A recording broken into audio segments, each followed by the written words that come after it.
జై శ్రీరామ్. 17 సంవత్సరాల నిరీక్షణ. అయోధ్యలో శ్రీరామ మందిరం కట్టాలని ఫైనల్గా పూర్తయింది. ఈ జనవరి 22న అందరికీ గుర్తుండిపోయే రోజు. అయోధ్యలో రామ మందిరం ఓపెన్ అయింది.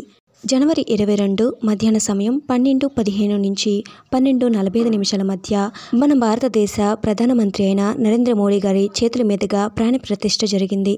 అటు టాలీవుడ్ ఇటు బాలీవుడ్ నుంచి పలువురు సెలబ్రిటీస్కి అయోధ్య మందిర్ ఇన్విటేషన్ అందిన విషయం మనందరికీ తెలిసిందే. మన టాలీవుడ్ నుంచి చిరంజీవి గారి కుటుంబం హాజరైనట్టుగా సమాచారం. అలాగే ఆలియా భట్, రణబీర్ కపుల్తో పాటు మరి కొంతమంది బాలీవుడ్ టాలీవుడ్ సెలబ్రిటీస్ కూడా అటెండ్ అయ్యారు. మరి అయోధ్యలో మన టాలీవుడ్ సెలబ్రిటీస్కి సంబంధించిన కొన్ని బ్యూటిఫుల్ ఫొటోస్ని మీరు చూసేయండి.